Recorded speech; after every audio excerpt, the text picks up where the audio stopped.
Thanks for joining us on National Focus. I'm Colette Ambo.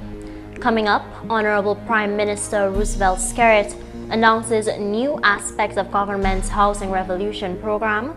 Honorable Johnson Drigo says the future of the Castle Bruce Constituency is in good hands, and British High Commission hosts Brit Week in Dominica. Stay tuned for these and other stories after this. Did you know the Caribbean Court of Justice is two courts in one? The CCJ has two functions: an original jurisdiction, which deals with your right to move between CARICOM countries freely and your right to move your money and your business. This is the basis of the CARICOM Single Market and Economy, CSME, and the revised Treaty of Chaguaramas, and an appellate jurisdiction to hear appeals from courts of those countries which decide to use it as their final court of appeal and no longer go to the Privy Council. All CARICOM member states who have signed the agreement establishing the CCJ are members of the CCJ.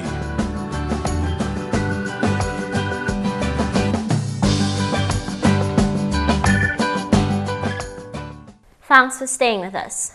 The government of Dominica continues to show in a tangible way its efforts to improve the island's housing stock.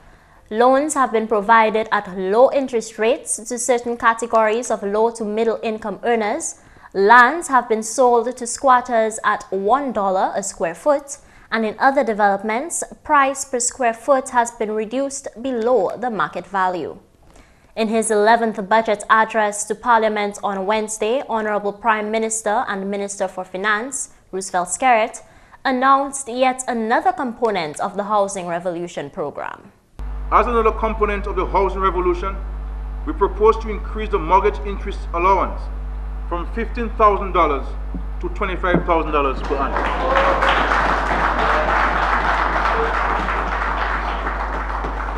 By our estimate, this policy will directly impact a significant number of people who currently pay mortgage interest in excess of $15,000 per year. Importantly, we hope that it will serve as an encouragement for people to construct houses, as well as to be in a position to do repairs and other works that will improve the overall housing stock. Madam Speaker, assuming a mortgage interest rate of 7.5% and a repayment period of 20 years, the mortgage would have to be at least $337,000 to have interest payments exceed $25,000. This means that the majority of mortgage holders, new and existing, would benefit from this policy. The increase in mortgage interest allowance comes into effect on the 1st of January 2015. In other news, the government of Dominica is seeking to provide support to businesses who are willing to convert interns of the National Employment Program into full-time employees. The National Employment Program provides unemployed people with mentorship, internship, and apprenticeship opportunities. Honorable Prime Minister Roosevelt's CARICOM, in his budget presentation on Wednesday, proposed to offer a rebate to businesses who engage new hires during the period 1st August 2014 to 31st July 2015 in the first instance. For business to qualify for rebate, the new hires must be engaged in new jobs, not replacement, acting, or temporary jobs. The rebate will be equivalent to 2% of the gross salary paid to a new employee. The minimum rebate per hire per 12-month period is set at $600. The maximum rebate per employer is set at $6,000 per 12-month period. The benefit will be applied to the filing for the corresponding tax year. For example, a company providing new permanent jobs in that period, August to December 2014, will be able to make use of this benefit when it files taxes for 2014, once the criteria is met. Companies will have to inform the Inland Revenue Division when new people are hired. The corporate income tax rebate will be given to all companies who are up to date with their filing and in good standing with the Inland Revenue Division. The Roosevelt's CARICOM administration continues to demonstrate its concern for the island's senior citizens. In his address to Parliament, the Honorable Prime Minister Skerrit paid particular attention to people of pensionable age who did not work long enough to qualify for a pension but have contributed to the country's development. I speak here of retired gardeners, tradesmen, fishermen, housewives, community workers, domestics, to name just a few categories. Some of them have no offspring, and in other instances, the children of these individuals are not in a financial position or generally not minded to assist as they should. Irrespective of the circumstances, the reality is that there is a category of senior citizens in Dominica who helped in their own way to build this country and who the country should now assist, however small, in enabling them to lead dignified lives. I propose, therefore, that effective 1st October 2014, all persons 70 years and older with no known source of income or whose income is less than $200 a month shall be entitled to a cost of living grant of $200 a month from the government of Dominica. People wishing to benefit from this measure are asked to register with the village council offices or with constituency offices. Meantime, pensioners who receive between $200 and $600 per month will, effective October 1st, receive what the Dominica leader has referred to as a $25 monthly top-up. In a rapidly evolving global environment, there is increasing use of information and communication technologies. The government of Dominica has encouraged greater use of ICTs through the construction of community resource centers in many communities, making computers available at schools, the introduction of e-filing, and the passage of e-government legislation. The Honorable Prime Minister Skerrit announced in Parliament on Wednesday that government has decided to remove the import duty and customs service charge, which are now applied to computers. Government has decided to remove import duty of 5% and the customs service charge of 3%, which are now applied to computers. It remains that only the VAT and the environmental levy will be applied to computers on importation. We expect that this measure will benefit the many young people who rely on the technology for research and educational activities, as well as those who have set up small businesses with the assistance and guidance of the Small Business Unit and the National Development Foundation of Dominica, NDFD. That measure will come into effect on 1st August 2014. Honorable Johnson Drigo says the future of the Castle Bruce constituency is in good hands. Honorable Drigo was the first to voice his support to the Finance Minister's $489.9 million budget when the House of Parliament resumed on Thursday. Outstanding to the Member of Parliament is the $31.9 million allocation for the Ministry of Employment, Trade, Industry and Diaspora Affairs. Honorable Drigo outlined that that ministry has coordinated efforts that has positively affected the employment landscape of his constituency. I can tell you, Madam Speaker, in the Castle Bruce constituency, all our university graduates are currently employed, and it's all because of the job provided for them within the Ministry of Trade, Industry and Diaspora Affairs, Madam Speaker. Not one of them are unemployed as we speak. They are currently employed in the banks, in the Ministry of Agriculture, the Ministry of Sports, you name it. Our young persons who came back from university who were not employed yet are presently employed and are providing for themselves and their parents who made the sacrifice for them to go out to study. Over 15 students from my constituency who graduated from the Dominica State College who were not yet employed and presently gainfully employed under the NEP. The member listed several other areas affected by the far-reaching employment drive ongoing in the Castle Bruce constituency. Among those, he noted government subsidization of 3 years of salaries for staff of the Roving Caregivers Program, the establishment of 21 small businesses poised for launch, teacher training, and jobs resulting from the school transportation system, and several other government programs. Honorable Drigo mentioned practical instances of real lives being affected by government policies. There was this family, they were fishing in Marigot. They had to travel every day to get to Marigot to fish in somebody else's boat. Today, they have both their boat and their motor, and they are fishing in the Castle Bruce waters every day, providing for themselves and their family, thanks to the small business unit. 3 families were assisted in boosting their livestock business in the pork business. The constituency representative informed the House that the approval of the budget estimates will mean the launch of several plans for his constituents' development. We're looking forward to as soon as the budget passes, because we're going to continue.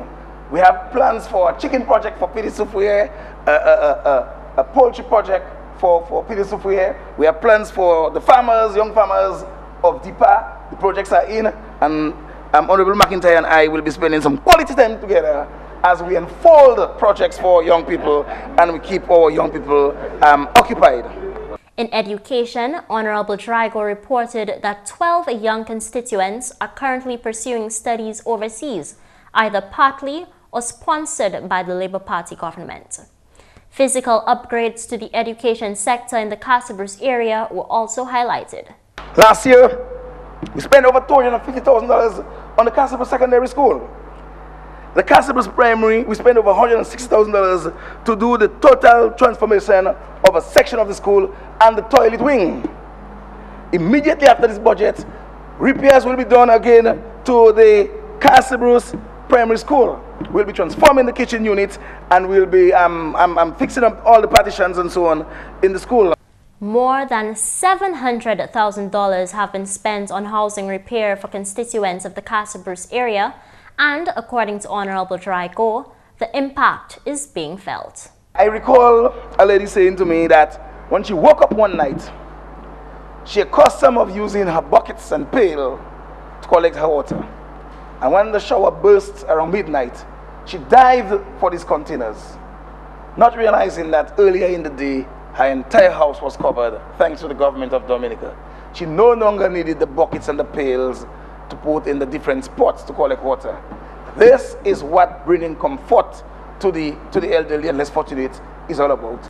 Honorable Johnson Drigo also outlined his plans for the constituency as it relates to public works and infrastructure. We'll bring you those details in Friday's newscast.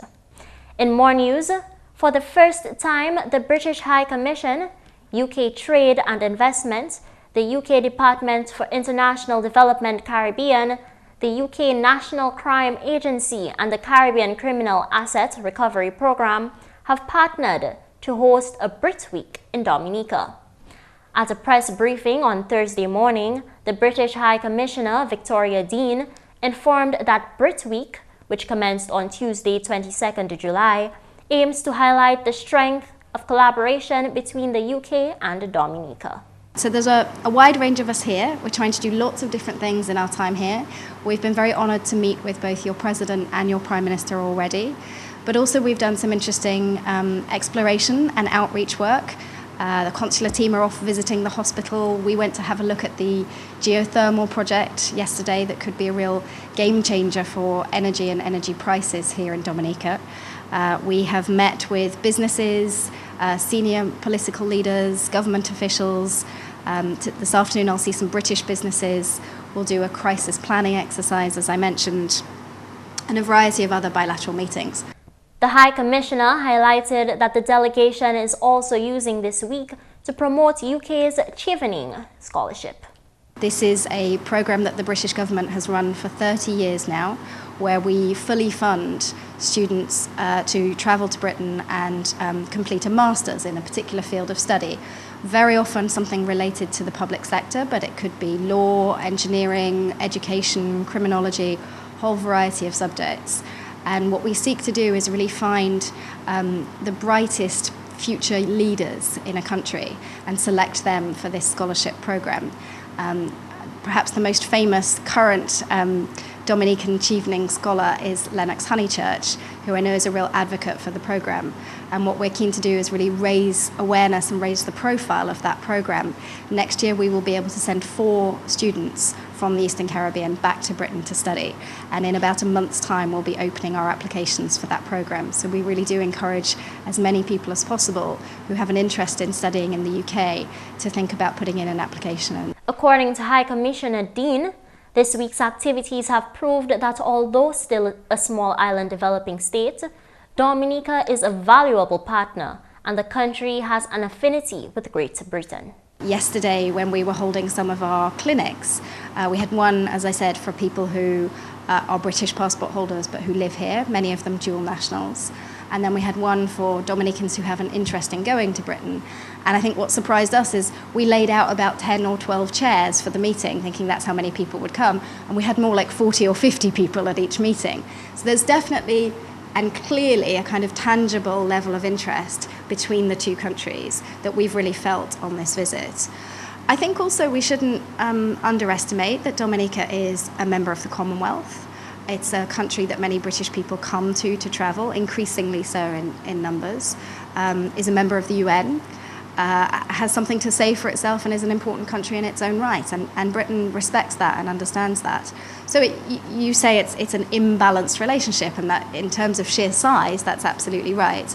But I think there are plenty of elements that show us that it's still an important relationship. Brit Week will come to a close tomorrow, Friday, July 25th. This is the High Commissioner's second visit to the island of Dominica during her tenure.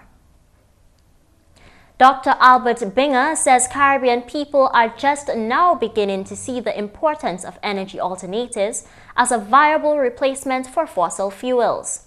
Dr. Binger is the coordinator of SIDSTOCK, the link between the global financial markets and the energy sectors of small island developing states. What we are understanding is the impacts of depending on diesel and petroleum, because you and I know we can't afford it. If you walk around Dominica, for example, you notice the small business people, they have 1 or 2 lights because they're trying to minimize the amount of electricity bills so their business can stay good.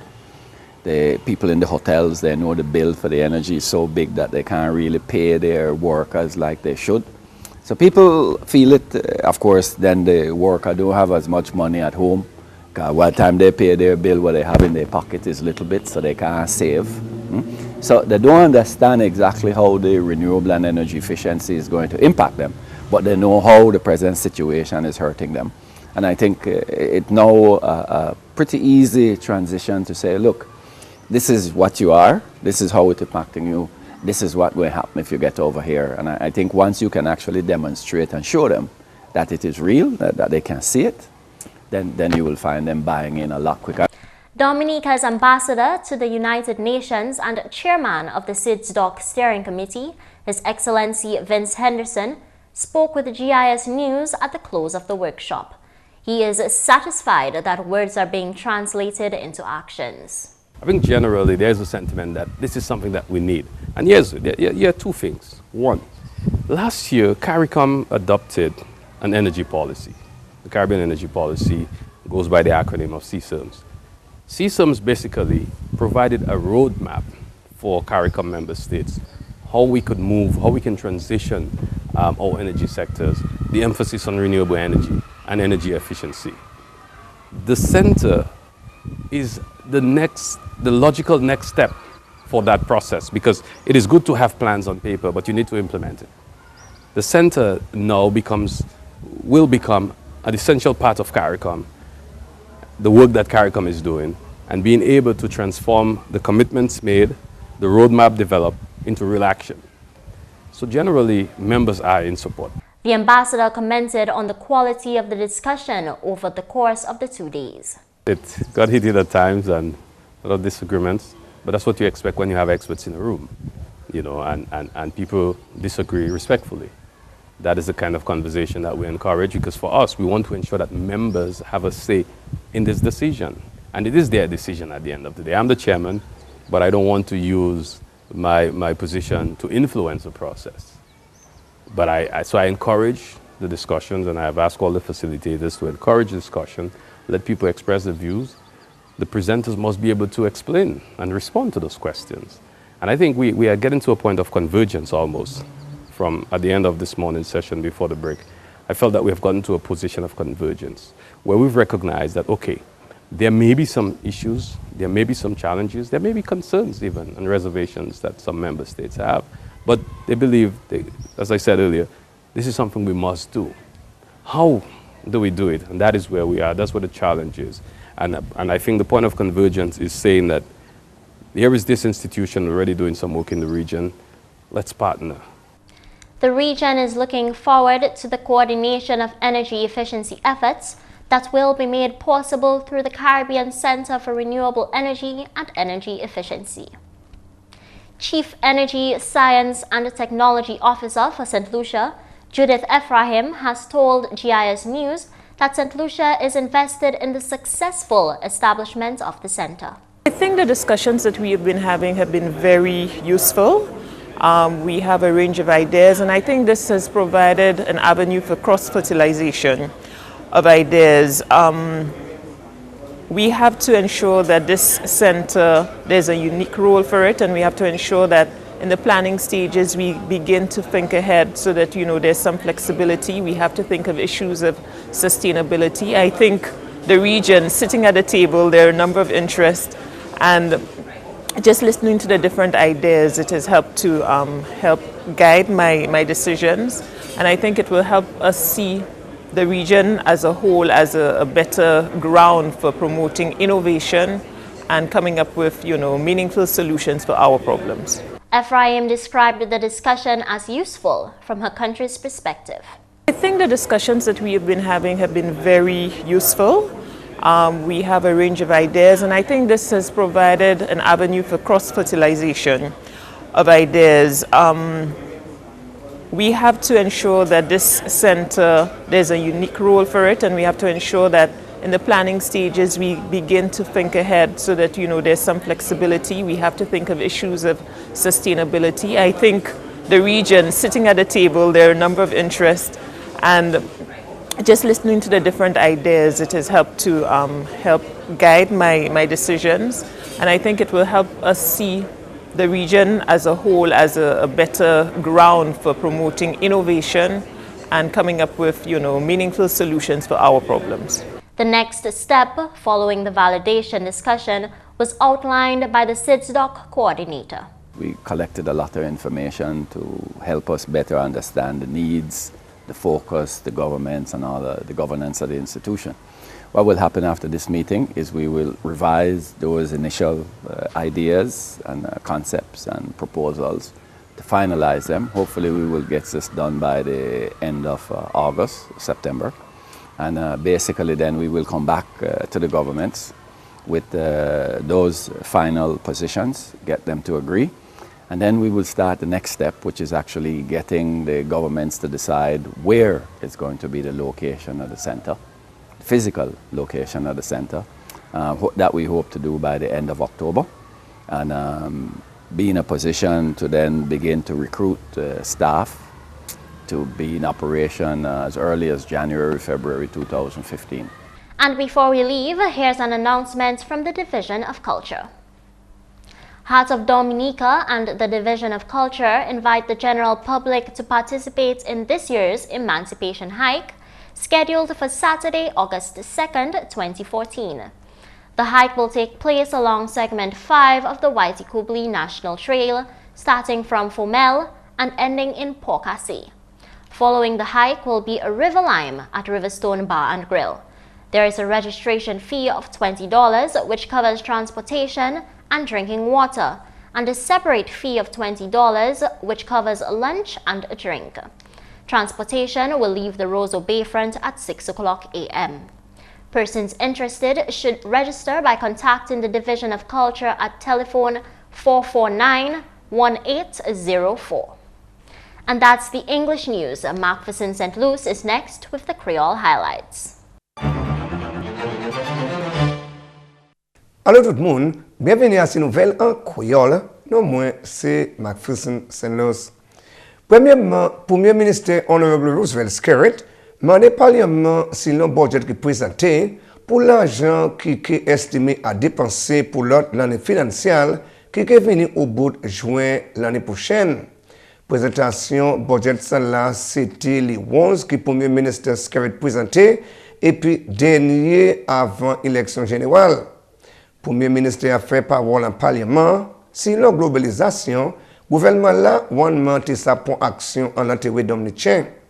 Plusieurs ministres ont pris allocation comme Public Works, énergie et puis port, 57,5 millions de dollars qui est dépensé pour continuer le travail infrastructure et puis production énergie géothermique, 31,9 millions de dollars qui allaient pour le ministre Kai pour continuer le programme Révolution Kai pendant 31,8 millions de dollars qui allaient pour le ministre Employment, Commodity et puis Industrie.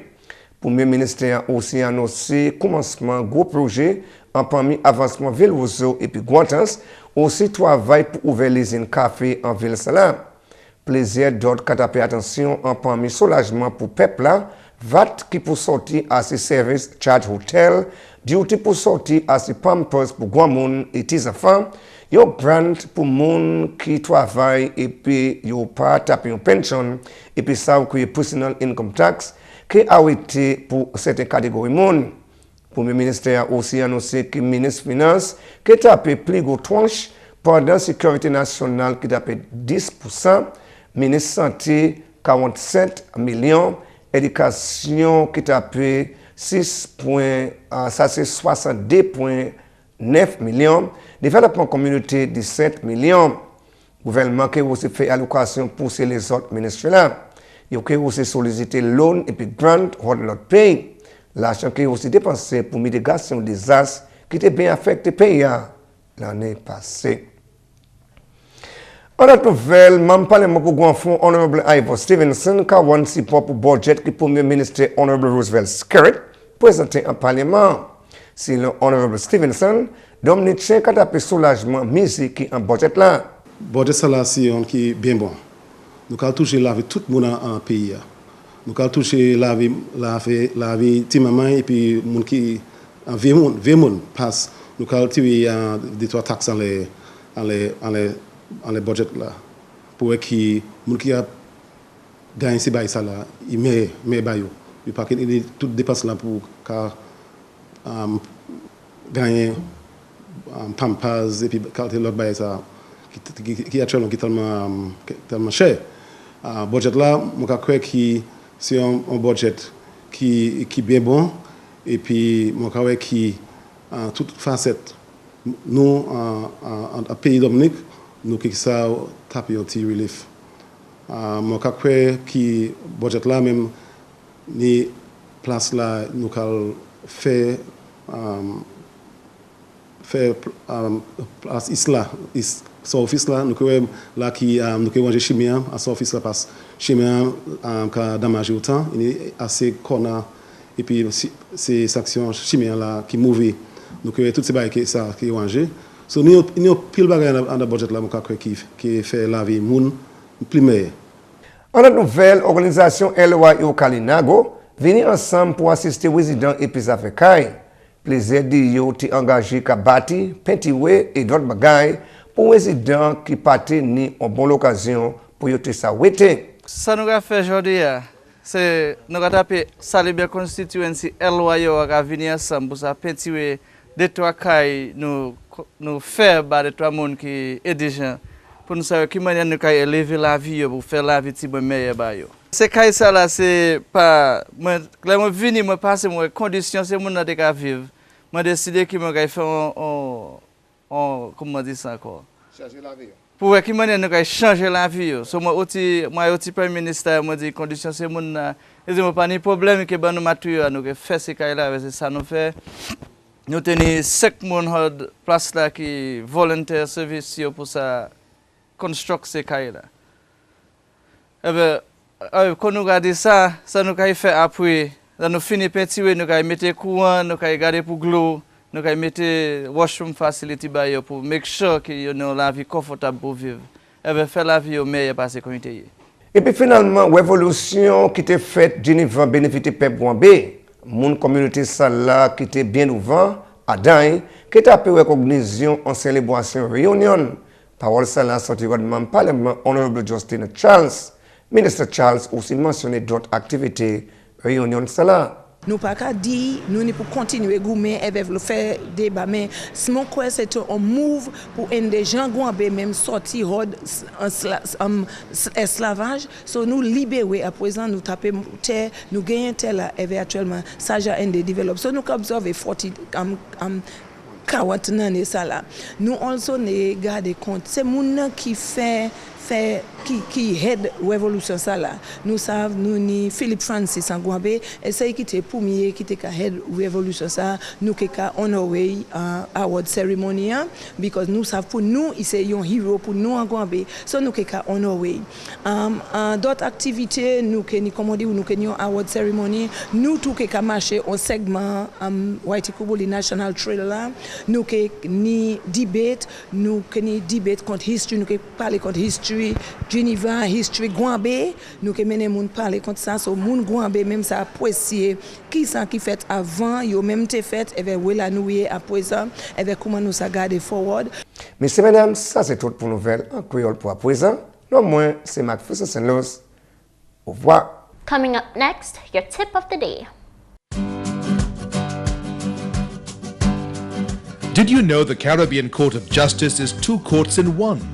The CCJ has 2 functions, an original jurisdiction, which deals with your right to move between CARICOM countries freely and your right to move your money and your business. This is the basis of the CARICOM Single Market and Economy, CSME, and the revised Treaty of Chaguaramas, and an appellate jurisdiction to hear appeals from courts of those countries which decide to use it as their final court of appeal and no longer go to the Privy Council. All CARICOM member states who have signed the agreement establishing the CCJ are members of the CCJ.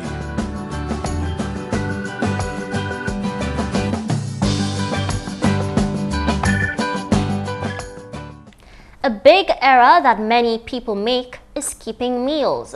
They believe that by not eating a lot, they will lose weight. However, this is not the case, and here's why. Your body was constructed with the view that you have to spend energy in order to get food. Also, when one skips a meal, the body actually thinks that you're away in the wild and that food is hard to come by. First, the body reduces your metabolism, so less fat is burnt up. Secondly, the next meal you eat will more than likely be transformed into fat and stored to guard your body from starving. So, if you're trying to lose weight, don't starve yourself. Exercising is a great way to tone your body and lose weight rather than skipping meals. 3 large meals per day or small meals every 3 hours are intended to support the body with the nutrients it needs to function properly. But whatever your eating schedule may be like, the most important thing to remember is to eat healthy. And that's all for this edition of National Focus. We always welcome your suggestions and comments. Drop us an email at gis@dominica.gov.dm or visit our website news.gov.dm. Like our Facebook page, facebook.com/GIS News Dominica. And catch up on past National Focus newscasts on our GIS Dominica YouTube channel. On behalf of the entire news production team, I'm Colette Ambo. Thanks for watching and join us again next time on National Focus.